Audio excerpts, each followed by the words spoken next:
அதாவது வாழ்த்துக்கள், அதனாலதான் நன்றிண்ணா. பேர்லயே ஒரு பிரகாஷ் எதுக்கு பிரகாசம் அப்படின்றது சுருக்கி பிரகாஷ்னு வச்சிருக்காரு வேற ஒண்ணும் இல்ல. சோ அடுத்தது யாரு? விஜயகுமார் சார் சொல்லுங்களேன், பேசுங்களேன் உங்களோட பயணத்தை அனுபவத்தை பத்தி. சார் என்னுடைய பேர் விஜயகுமார் சார். நல்லதுங்க. நான் தருமபுரி மாவட்டம் சரிங்க. ஒசூர் இருக்கக்கூடிய பெருமாள் மணிமேகலை பாலிடெக்னிக் காலேஜில் ப்ரொஃபஸர் பண்ணிருக்குங்க சார். நல்ல விஷயம், சொல்லுங்க. இப்ப பாத்தீங்கன்னா நான் பிரகாஷ் சார் முத பார்த்ததே பாத்தீங்கன்னா ஒரு பிளட் கேம்பில் தான் சார் பார்த்தோம். கோவிட் பீரியட்ல வந்து அவர் வாட்ஸ்அப் மூலியமா பிளட் வேணும் அப்படின்னு சொல்லி பிளட் கேம்ப்னு சொல்லி மெசேஜ் பண்ணியிருந்தாரு சார். நம்மளும் ரெஜிஸ்டர் பண்ணியிருந்தோம், ஏன்னா பிளட் தருது உங்களுக்கு ரொம்ப பிடிக்கும். ரெஜிஸ்டர் பண்ணலாம். அங்க போய் பிளட் தந்த பிறகுதான் இந்த மாதிரி ஒரு அமைப்பு இருக்குது அப்படின்னு சொல்லி, இந்த அமைப்புல நீங்க சேர்ந்துக்கிறீங்களான்னு கேட்டாரு. அதுக்கப்புறம் தான் வந்து அந்த அமைப்புல வந்து சேர்ந்து அவர் கூட வந்து என்னால முடிஞ்ச ஒரு சில சேவைகளை பண்ணிட்டு இருக்கேன். பாத்தீங்கன்னா ஒரு 34 டைம்ஸ் வந்து பிளட் டொனேட் பண்ணிருக்கேன் சார். இது ஒரு 35 டைம் பண்ணியிருக்கேன்.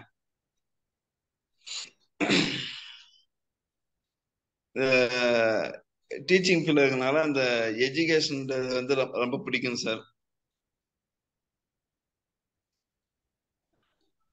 சொல்லுங்க. நம்மளுக்கு ரொம்ப பிடிக்கும் சார். அதனால என்னால முடிஞ்ச அளவு நம்ம தருமபுரி டிஸ்ட்ரிக்ட்ல மலை கிராம மக்களுக்கு நம்ம டியூஷன் சொல்றதுங்க சார். மகாத்மா காந்தி மலை நேர வகுப்புன்னு என்னால முடிஞ்ச அளவு அந்த பசங்களுக்கு வந்து ஹெல்ப் பண்ணிட்டு இருக்கோம். இந்த வாய்ப்பு தந்தது எல்லாமே பாத்தீங்கன்னா பிரகாஷ் சார் தான் சார். நான் அவருக்கு தேங்க்ஸ். நம்மளுக்கு டைம் இல்லை, டெய்லி போயிட்டு வர்றதுக்கே நம்மளுக்கு டைம் சேவ் ஆயிடுது. அதுக்கு இடையில தான் நம்ம ஏதோ ஒரு சில சேவைகளை செஞ்சு நம்ம பண்ணிக்கிறோம் சார். ரொம்ப நன்றிங்க சார். வாய்ப்பு தந்த பிரகாஷ் சாருக்கும் உங்களுக்கு ரொம்ப நன்றிங்க சார்.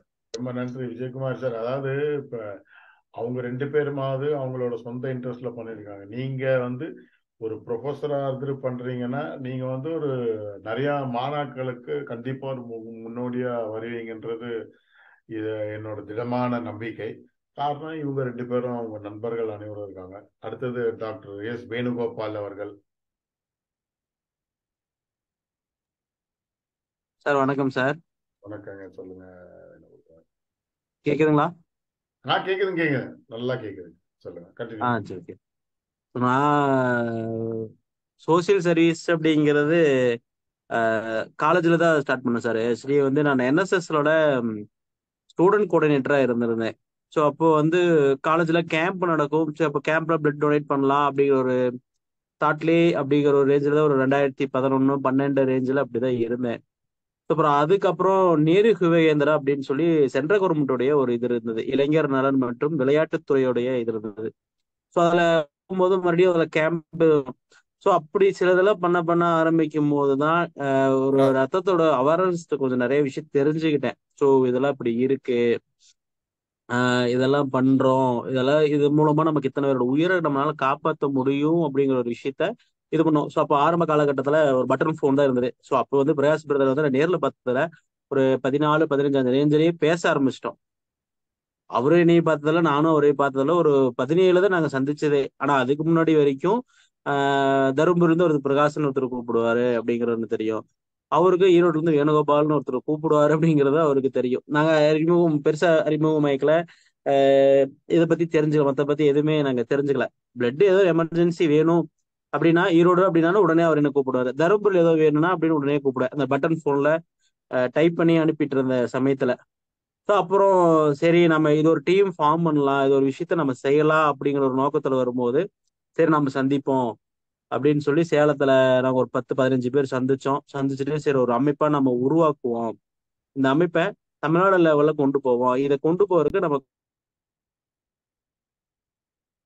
மியூட்ல இருக்கீங்க. கல்லூரி மாணவர்களை நம்ம கொஞ்சம் போக்கஸ். ஸோ கல்லூரி மாணவர்கள் நம்ம என்ன பண்ணலாம் அப்படிங்கிறத ஒரு இது. ஸோ முன்னாடி நான் என்னோட அறிமுகத்தை சொல்லலான்னு தான் மறந்துட்டேன். சரி சொல்லிடுறேன். ஸோ நான் வந்து முனைவர் வேணுகோபால். இங்க இப்ப இளங்கலை படித்தது செக்கநாயக்கர் கல்லூரி, முதுகலை வந்து பாரதியார் பல்கலைக்கழகம், முனைவர் பட்டமும் படிச்சது செக்கநாயக்கர் கல்லூரி. இப்போ வந்து தற்போதுல JKK நடராஜா கலை அறிவியல் கல்லூரி குமராபாலத்துல தமிழ்துறை பேராசிரியரா இருக்கிறேன்.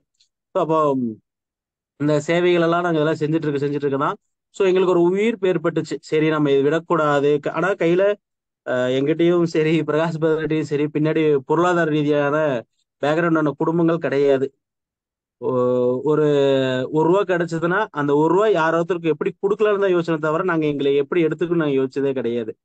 அந்த ரூபாவே யாரோ ஒருத்தருக்கு எங்க கேட்டா எங்க கொடுக்கலாம், அதை என்ன பண்ணலாம், அதுக்கு ஆஹ் இந்த சமூகத்துக்கு ஏதாவது ஒரு விஷயத்த நம்ம விளங்க வச்சுட்டே இருக்கணும். நமக்கு அதனால மிகப்பெரிய பலன் கிடைக்குதோ கிடைக்காம போகுதோ, அதன் மூலமா நம்ம மிகப்பெரிய கோடீஸ்வரன் ஆகுமோ இல்ல லட்சாதிபதி ஆகணும்னா அந்த ஒரு எந்த ஒரு எதிர்பார்ப்பும் பார்க்கறதில்ல. உடனே நம்ம அதை பதிவு பண்ணணும், ஒரு அமைப்பை உடனுக்குடனே ஒரு அரசாங்கத்துல பதிவு பண்ணணும், முறையான சில விஷயங்கள் நம்ம செய்யணும் அப்படின்னு சொல்லி 2017 செப்டம்பர் 24ஆம் தேதி நாங்க அப்படியே பதிவு பண்ணணும். ஸோ பதிவு பண்ண இந்த காலகட்டத்துல இருந்து இப்போ வரைக்குமே எங்க 2 பேர்த்துக்குள்ளாரையோ இல்ல எங்க அமைப்புக்குள்ளேயோ கருத்து வேறுபாடுகள் வந்திருக்குமே தவிர ஒரு நாள் கூட சட்டை பிடிச்சு அடிச்சுக்கிறது கிடையாது. ஒரு நாளும் இந்த அமைப்பு விட்டு நாங்க வெளியே போறோம்னு சொன்னது கிடையாது. சண்டை போட்டா எது போடுவோம், இல்ல நீங்க இதை பண்ணுங்கன்னு சொல்லுவாரு, இல்ல நான் இதை பண்றேன்னு சொல்லுவோம், இதுல செலவை குறைங்கன்னு சொல்லுவோம், இதுல செலவு நிகழ்த்தி பண்ணலாம், இதை இப்படியெல்லாம் பண்ணலாம் அப்படிங்கிற ஒரு இதுதான் வருமே தவிர எங்களுக்கு இதுல அது ஒரு மிகப்பெரிய சம்பவம் என்னன்னா, எங்களுக்கு கஜா புயல் சமயத்துல கையில யார்கிட்டயும் காசு இல்லை. ஸோ எல்லாருமே அந்த சமயத்துல ரொம்ப சூழ்நிலை இருந்தாங்க போது ட்ரை பண்ணோம், சரி ஏதாவது பண்ணலாமா அப்படின்னு ஒரு முயற்சி பண்ணணும். எங்களுக்கு தெரியல, ஒரு 15 நாள்ல 10 லட்சம் உண்டான ஒரு 200 குடும்பத்துக்கு தேவையான ஒரு 10 டு ஒரு 15 லட்சம் ரூபாய் பொருட்கள் கிடைச்சது. நாங்க அத்தனை பேருமே வந்து அந்த வேன்ல உட்காந்துட்டு போனோம். உட்காந்துட்டு போகும்போது உட்கார்றதுக்கு இடம் இல்லை. பாதி பேருக்கு பேரும் உட்கார்றதுக்கு இடம் இல்லை. கீழே உட்காந்தோம், அந்த வண்டியிலேயே கீழே உட்காருது, படிக்கட்டு கட்ட உட்காருறது. இங்க இருந்து கொண்டு போன 200 சாப்பாட்டுல ஒரு ரோட்ல உட்காந்து புளியோதரை சாப்பாடு இங்க செஞ்ச சாப்பாடு அங்க உட்காந்து சாப்பிடுறது. மதியம் அங்க அவங்க எங்களுக்கு டீயும் ஒரு வச்சு கொடுத்தாங்க. அப்புறம் நாங்க கொண்டு போன ஒரு 200 குடும்பத்துக்கு மீதி கொடுத்தது போக மீதி இருந்த பிரெட் பிஸ்கெட் சாப்பிட்டுட்டு திரும்பி வந்தோம். திரும்பி வந்து தஞ்சாவூர்ல வந்திருக்கும் போது கையில யாருக்கிட்டையுமே காசு இல்லை, வண்டிக்கு கொடுக்குற கூட காசு இல்லை. 2-3 பேர்கிட்ட ஃபோன் பண்ணி கேட்டோம், இது மாதிரி வந்துட்டோம் ஆனா கையில காசு இல்லை அப்படின்னா ஒரு 2-3 பேர் உதவி செஞ்சாங்க. நாங்க அந்த வண்டி பணம் கொடுத்தோம். ஆனா அன்னைக்கு நைட்டு எங்களோட ஒரு 20-25 பேர் வந்தாங்க. யாருமே ஆனா எங்களுக்கு நைட்டு பசிக்குது நான் சாப்பாடு வாங்கிட்டேன்னு கேட்கல. நான் ஏதோ ஒரு கடை ஓரமா இருந்து ஒரு டீ ஒன்று சாப்பிட்டு போலாம் மட்டும் தான் சொன்னாங்க. ஏன்னா சேவையோட வர அப்படின்னாவே நிறைய பேர் வந்து சில எதிர்பார்ப்போட வருவாங்க. ஆனா அந்த எதிர்பார்ப்பு இல்லாத சகோதரர்களும் சரி சகோதரிகளும் சரி இருக்கிற அமைப்பு எங்களோட வி4யூ ட்ரஸ்ட். இது வரைக்குமே வந்து எந்த ஒரு பிரதிபலன் எதிர்பார்க்காம எந்த ஒரு இது பண்ண அப்போ அப்படி இருக்கும் போதுதான் அந்த தலைமையான பண்பு வந்து அவர் பிரகாஷ் கிட்ட அவர் இருந்த கட்டி தான் எங்களையில இந்த அளவுக்கு வழி நடத்த முடிச்சு. இல்ல அப்படின்னா இன்னுமே வந்து ஈரோட்டுல பேராசிரியர் வேணுகோபால் அப்படிங்கறத சொல்றதுங்கிறத பேர் விட வி4யூ ட்ரஸ்ட் வேணுகோபால் சொன்னா மட்டும்தான் நிறைய பேர்த்துக்கு தெரியும். அந்த பிராண்டட் அப்படிங்கிற ஒரு பேரை உருவாக்கி கொடுத்ததே உண்மையில எனக்கு வி4யூ ட்ரஸ்ட் தான். ஸோ அது இல்லாம அப்படிங்கிறது வந்து அதை தாண்டிது எனக்கு ஆசிரியர் பணி அப்படிங்கிறதோ இல்லைன்னா மாணவரோட ஒன்றி இருக்குங்கிற விஷயங்கிறதும் அதில் இருந்தது. ஆனா அதுக்கு முன்னாடி வரைக்கும் இப்பவுமே நான் ஏதாவது ஜிஹெச் ஃபோன் பண்ணாவோ ஏதாவது பிளட் பேங்க் ஃபோன் பண்ணாவோ கல்லூரி பேராசிரியர் வேணுகோபால் சொன்னா யாருக்கும் தெரியாது. வி4யூ